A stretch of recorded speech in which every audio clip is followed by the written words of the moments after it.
what's been your experience so far playing on New Year's Eve inside of Paycom Center? Uh, I mean, it's been a great atmosphere every time. I didn't know. I'm not sure if this is like a actual thing or not, but I heard every team gets to pick one game, like to schedule every year. And I guess we picked to play home on New Year's every year. So, um, a little known tradition, I guess, and it's been cool.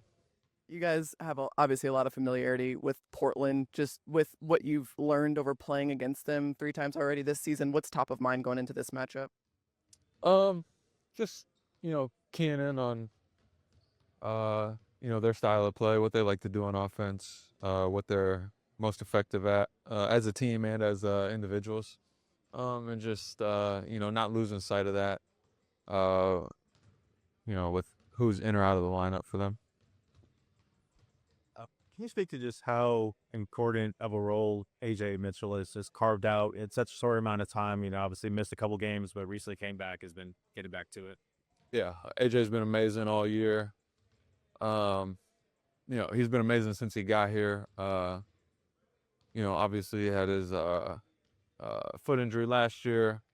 That kind of you know was a big challenge to overcome, and he overcame it in a big way. Had a great summer.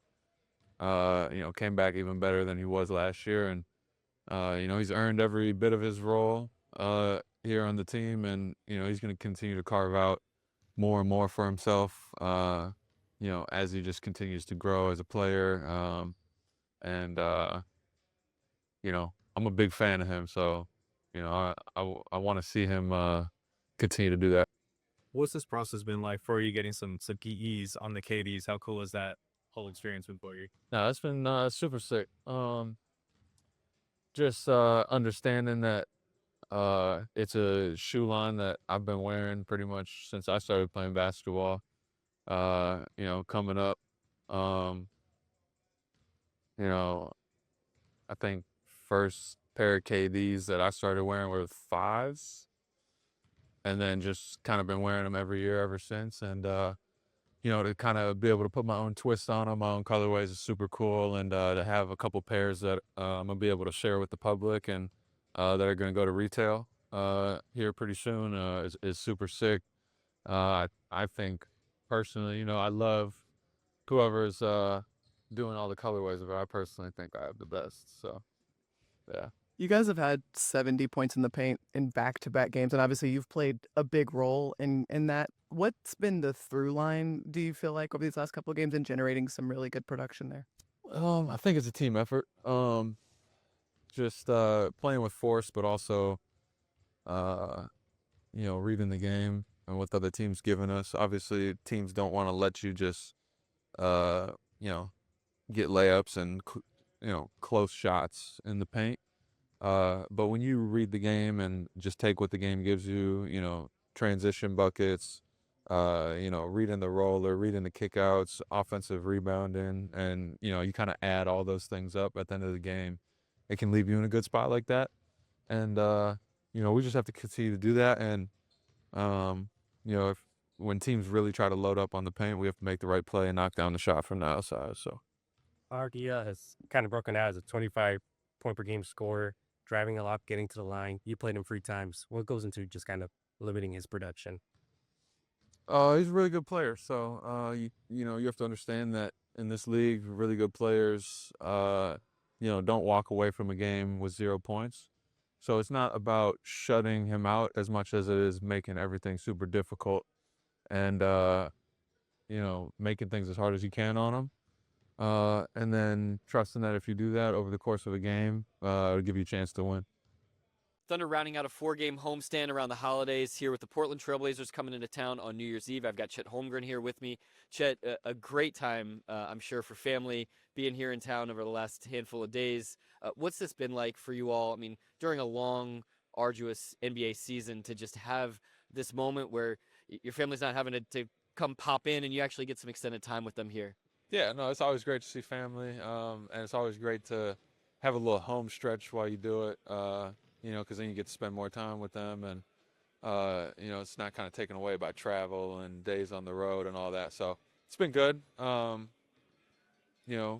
going to kind of enjoy the last game of that stretch, and then it's, back to the NBA schedule, road trips, and all that cool stuff. But it's been cool to hang out with family, especially during the holidays. You were given a little history lesson earlier about how the Thunder always plays this game here on New Year's Eve. In fact, the very first year the team was here, it was kind of the New Year's Eve game was a bit of a turning point for the team. I think they had been 3-29 prior to that, ended up finishing the season with a much better record after that. But this tradition, the team is 13-4 on New Year's Eve games, so it seems like there's a nice verve in the crowd. You've gotten to play in one of those games. Just how much are you looking forward to ringing in the New Year tonight? I think it'll be awesome. I feel like every year, from what I can remember, even the games that I haven't played where I've been in the building, I feel like there's just been like an extra energy to the game, I guess, knowing that it's New Year's Eve and, the crowd's excited, and I'm sure that they're all planning to do stuff after the game and everything. So there's a little extra energy in the building, and it should be fun.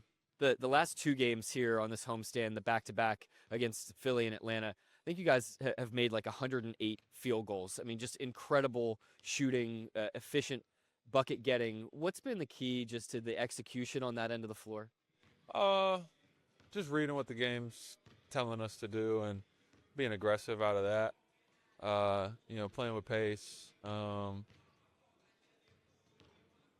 Yeah, I just think it's those things, but more importantly, I think we got to really get our stuff into the game on the other end. We're scoring a lot of points, but we're also giving up a lot of points. So, it'd be nice if we could, kind of win the battle better on the other end. Yeah, what are some keys to that tonight with this Blazers team? Because they've got a guy in Denny Avdia who wants to get downhill and a big guy in Klingon who's going to try to mash on the boards. Yeah, just making everything tough on them, understanding what they want to do, and then keying in on those things and, try and force them to do things that are out of their, favorites in the repertoire, I guess you would say. Just lastly for you individually, we see the difference that you make defensively and just how dominant you were. But offensively, there's so much variety to your game right now. One of the things that I've loved lately is just when you get a guy on the block, sometimes you're able to go into the body, attack, get something around the rim, and then sometimes you hit that little, mid-post jumper. What's your feel there in that moment on how to execute that and what to go with? Yeah, I mean, honestly, it feels like every single game's different. Which really it is.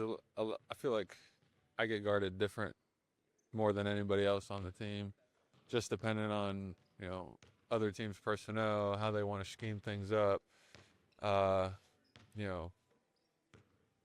I think it's beautiful. So just kind of take what the defense gives me, be aggressive, and, just try to get my stuff into the game. Some nights it's going to be, turning over my right shoulder. Some nights it's going to be turning over my left shoulder. Just got to be efficient and quick to get to my stuff. That's what All-Stars do. They have counters to all the counters that the defenses throw. You've certainly been putting together an All-Star season. Thanks, Chet. Good luck tonight. Gallo, All right, appreciate it. that's Chet Holmgren. I'm Nick Gallo. This is Thunder Basketball.